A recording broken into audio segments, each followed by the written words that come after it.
they don't use the various inventions and technologies or what have you that are made available to them in order to differentiate between themselves and others or put themselves above others or to harm anyone.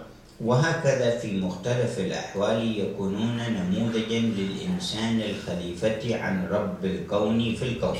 And like this, in all of their various circumstances, they are examples of the one who has this caliphate and follows this way that Allah has chosen for His creatures. لكن تنتاب من خرج عن منهج الله تبارك وتعالى أنواع من الفساد والإضرار، سواء اغتنى أو افتقر أو قوية أو ضعوفة أو برع في شيء من المظاهر أو أخفض فيها. However, the ones who swerve away from Allah's way will commit various types of corruption and cause various types of harm, whether they are wealthy or whether they are poor, whether they are sick or whether they are healthy, or whether they attained through inventions or so forth, certain types of technologies. بل ربما وصل الإنسان في تفكيره إلى أن يكون افتخاره بامتلاكه للمدمرات للآخرين. Someone might even reach the point through their corrupt thinking that they think that their honor is in their possessing weapons of destruction. لكن أهل منهج الله تعالى إنما يفرحون بما يعمر الآخرين وبما يصلحهم.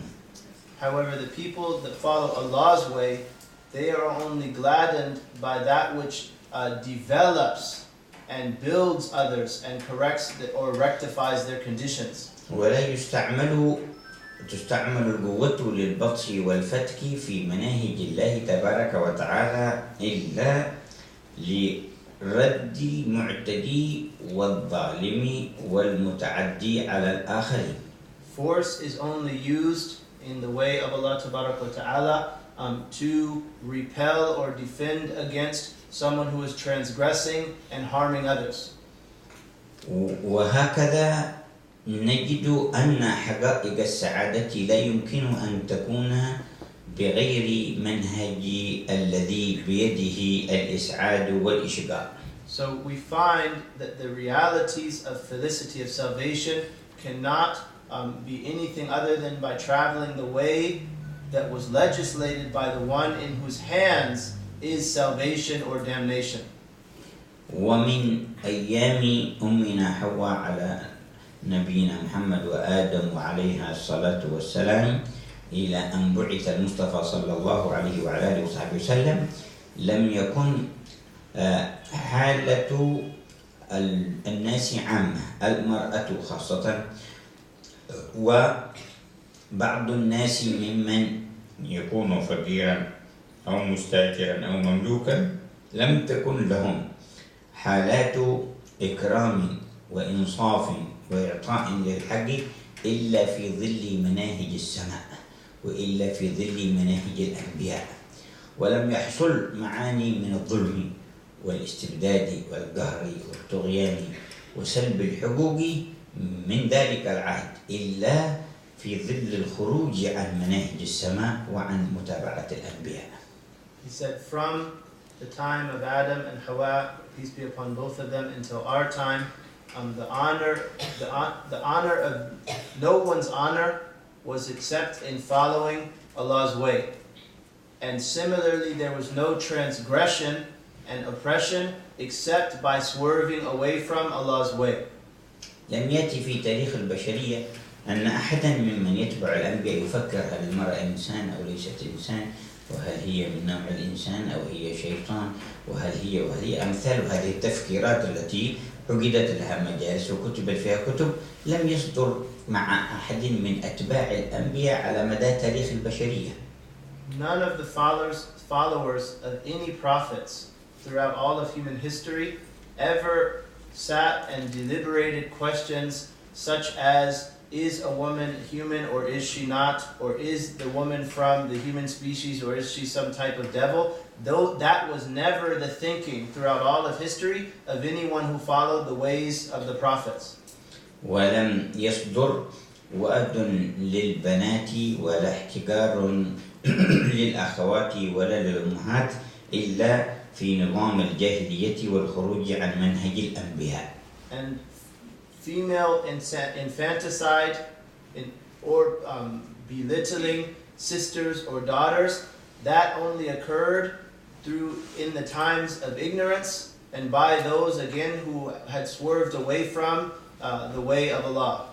ونرى كثيرا من الخارجين عن مناهج السماء والأنبياء في زماننا إذا نادوا بمعنى الحرية للمرأة أو إعطائها الحقوق نجدها في واقع الأمر بعد ذلك تنحصر في أن تكون سلعة من السلع.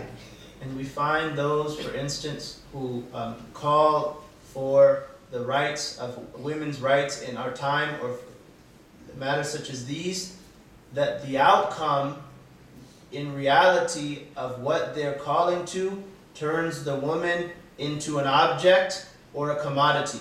فقد يختلف الاسم ويختلف الشعار ويختلف الأسلوب، لكن عند غوص المنصف على المؤدى والنتيجة يجد أن كل خروج عن مناهج الله يعرض الناس للظلم ولسقوط الحقوق. And he said the means or the thoughts may differ. However, when we look at it with penetrating insight, we'll find that the outcome of swerving away from Allah's way will be nothing other than transgression and neglect of rights. فبدعوى الحرية استعمل الرجل جسد المرأة متعة تتبرج وتتكشف له ليتمتع بها. So for instance, in the name of freedom, men have been able to use women's body as a source of pleasure. فبأي كرامة كرمها هذا الذي جعلها في متناول أيدي أهل الشهوات والفسق في أي مكان كانت. So what type of honor is it to put her in the hands of people of corruption wherever they may be? وإذا لم يشبع عينه الخبيثة بأطرافها أغراها بأن حريتها في أن تتعرى أكثر فأكثر. And if his wretched eye was not satiated by just looking at her extremities, then he deceives her to unclothe herself more and more. ثم بعد ذلك استخدم صورتها أيضا لدعاياته سواء في شركاته أو مؤسساته أو زراعاته أو تجاراته، فاستخدم اللعب بصورتها في كل شيء حتى أن كثيرا من البمامات صارت تحمل كثيرا من صور النساء على وجه الخصوص المستعملات في الدعاية، فما ندري ما وجه التكريم في هذا. And for instance, he'll use her form, he'll use her picture, her image for advertising. So he may advertise for a corporation, or he may advertise for an organization, or he may advertise for a farm, and so forth, such that we find that rubbish heaps are full of pictures, particularly women's pictures. So what kind of an honor or elevation is this? ولا شك أن استعمال المغالطات هو الذي يؤثر على كثير من العقليات التي لا تغوص على الحقائق، وقد استعمل ذلك إبليس وجنده بالنسبة للرجال وبالنسبة للنساء في كثير من معاداة الشرع.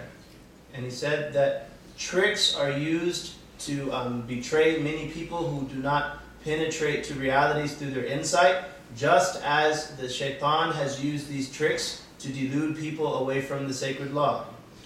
على أنه أين يصل ضرر المرأة مثلا إذا خرجت عن منهج الله سبحانه وتعالى وعن كريم فطرتها الإنسانية باستعمال نصيبها من العفاف ومن الحياء ومن الحشمة، إذا خرجت عن ذلك إلى أين تصل الأضرار؟